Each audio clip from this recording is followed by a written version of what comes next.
Hello everyone, so welcome back to again our channel. जो पहली बार आए हैं तो प्लीज़ चैनल को सब्सक्राइब करें। So in this video we are going to discuss Aristotle theory of slavery. Aristotle की जो थ्योरी है स्लेवरी की, उसके बारे में क्या बोला अरिस्टोटल ने स्लेवरी के बारे में, यानी गुलामी के बारे में क्या बोला है। तो इनका फर्स्ट पॉइंट ये है, जो अरिस्टोटल थे ना, ये एक रियलिस्ट फ़िलासफ़र थे, ठीक है। तो ये क्या थे, एक रियलिस्ट फ़िलासफ़र थे। ये प्लेटो की तरह नहीं थी। प्लेटो जो थे ना, वो आइडियलिस्ट फ़िलासफ़र थे। आइडियलिस्ट क्या होता है, जो मतलब अपनी दुनिया में रहता है, जो बोलता है कि जैसा मैं बोल रहा हूँ वैसा होना चाहिए। बट रियलिस्ट जो रियलिटी को शो करता है कि रियलिटी ये है तो ऐसे इसको हम ऐसे कर सकते हैं। तो ये रियलिस्ट फ़िलासफ़र थे। इनके अकॉर्डिंग फर्स्ट पॉइंट में हम लिख सकते हैं कि स्लेवरी इज़ नेचुरल। जो अरिस्टोटल थे ये बोलते थे कि स्लेवरी जो है वो नेचुरल है। नेचुरल क्यों है? क्योंकि इनके अकॉर्डिंग कुछ मैन जो होते हैं वो अनइक्वल होते हैं नेचर में। कोई जो है वो किंग बनता है, कोई जो है वो सोल्जर बनता है, कोई जो है वो पीजेंट बनता है, उनके एपेटाइट के अकॉर्डिंग, उनके अंदर जो ट्रेट है उनके अकॉर्डिंग। पर जो इन तीनों में से कुछ भी नहीं बनता, वो कुछ भी नहीं है, तो वो क्या होगा, स्लेव होगा। तो मैन को आगे ही ऑलरेडी भगवान ने अनइक्वल बनाया है नेचर में। ये अकॉर्डिंग टू अरिस्टोटल था। अब इनके अकॉर्डिंग सेकंड पॉइंट में हम लिख सकते हैं कि सुपीरियर का रूल होगा इन्फीरियर के ऊपर। सुपीरियर यानी जो सबसे मतलब ज़्यादा पावरफुल है, जिसके पास कुछ ना कुछ तो ज़्यादा है। इन्फीरियर क्वालिटी, जैसे कि हम बोलते हैं कि सुपीरियर क्वालिटी का बंदा है, इन्फीरियर क्वालिटी की गुड है, तो उसमें डिफरेंस होता है। सुपीरियर होता है बेस्ट और इन्फीरियर होता है उससे कम, ठीक है। तो ये बोलते हैं कि जैसे कि सोल का कंट्रोल होता है बॉडी के ऊपर। रीज़न वाला बंदा कौन होता है? फिलोसोफर का कंट्रोल किसके होता है, किसके ऊपर होता है? पीजेंट के ऊपर। और मेल का रूल फीमेल के ऊपर, पेरेंट्स का रूल चिल्ड्रन के ऊपर। तो ये बोलते हैं कि सुपीरियर का रूल जो है वो इन्फीरियर के ऊपर होता है अकॉर्डिंग टू अरिस्टोटल। तो फिर ये बोलते हैं कि अब इसके जब रीज़न का रूल जो है वो एपेटाइट के ऊपर होगा, तो स्लेव के ऊपर भी रूल होना ही चाहिए। हमेशा सुपीरियर का रूल इन्फीरियर पे होता है, तो इसमें भी होना चाहिए।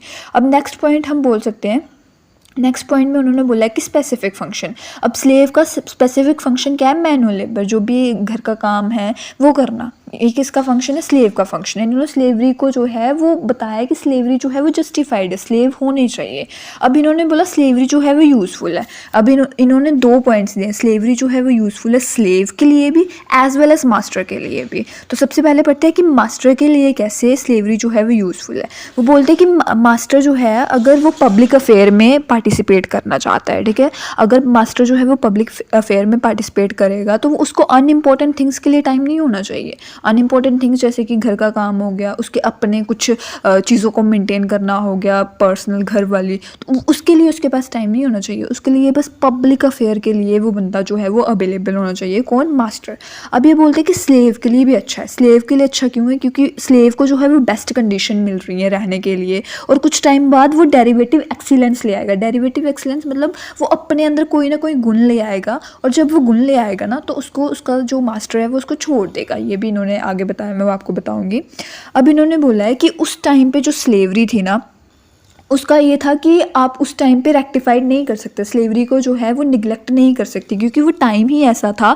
सिटी की इकोनॉमी के लिए, स्टेबिलिटी के लिए आप जो है वो उसको पूरा कंप्लीट इमेंसिपेट नहीं कर सकते। इमेंसिपेट क्या होता है गाइस? इमेंसिपेट मतलब पूरा ख़त्म करना। आप स्लेवरी को पूरा ख़त्म नहीं कर सकते थे। वहाँ की कंडीशन, वहाँ की सोशल इकोनॉमी भी उस टाइम पे ऐसी नहीं थी कि वो स्लेवरी को पूरा जो है वो ख़त्म कर पाएँ।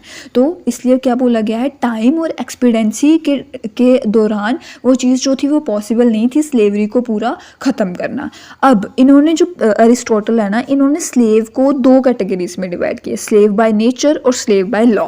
स्लेव बाय नेचर वो बंदे हैं जो मेंटली डेफिशिएंट है, जिनमें कुछ ना कुछ कमी है, तो उनको वो स्लेव बना रहे हैं। तो स्लेव बाय नेचर जो है वो मेंटली डेफिशिएंट है। अब स्लेव बाय लॉ कौन है? जिनको जेल में डाला गया है।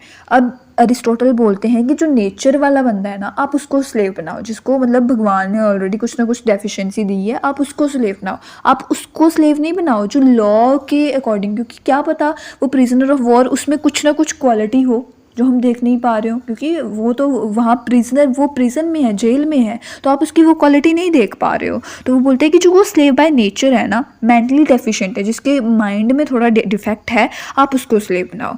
अब नेक्स्ट पॉइंट इन्होंने क्या बोला है कि जो स्लेव का रिलेशन है ना मास्टर के साथ, स्लेव को मास्टर के साथ, मास्टर को स्लेव के साथ कैसा रिलेशन रखना है, बेड की तरह, ना कि शटल की तरह। अब मैं आपको बताऊंगी बेड और शटल कैसे। ये बोलते हैं कि बेड जो होता है वो सोने के लिए होता है, पूरे दिन आप बेड पे पड़े रहो ये नहीं होना चाहिए।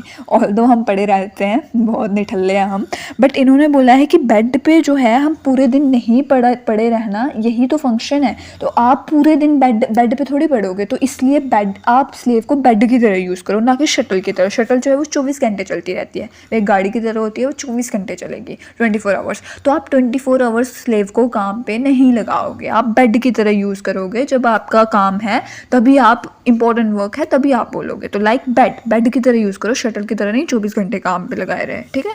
तो ये पॉइंट था। आगे लास्ट पॉइंट की बात करें, होप ऑफ इमेंसिपेशन। अब होप ऑफ इमेंसिपेशन में क्या बोला उन्होंने, इमेंसिपेशन होता है फ्री, जैसे कि मैंने आपको बोला कंप्लीट इमेंसिपेशन, ठीक है। तो इन्होंने बोला कि स्लेव के अंदर होप होनी चाहिए फ्री होने की, उसके अंदर रीज़न डेवलप होना चाहिए, कैपेसिटी, जब उसके अंदर जो रीज़न डेवलप हो गया, कैपेसिटी हो गई सेल्फ डायरेक्शन की, कैपेसिटी होगी सेल्फ डायरेक्शन की कि उसे क्या करना है, तो उस टाइम पे आप उसको फ्री कर सकते हो। तो ये कुछ पॉइंट्स थे। अगर हम आप इनको देखें, एक बार रिवाइज कर लें। सबसे पहले ये एक रियलिस्ट फिलोसोफर थे, इनके अकॉर्डिंग जो स्लेवरी है वो नेचुरल है, सुपीरियर का रूल होना चाहिए इन्फीरियर के ऊपर, और उसके बाद स्लेव का जो फंक्शन है वो मैनुअल लेबर है, मास्टर जो है वो पब्लिक अफेयर में काम करेगा और अनइम्पॉर्टेंट थिंग्स के लिए उसके पास टाइम नहीं होना चाहिए।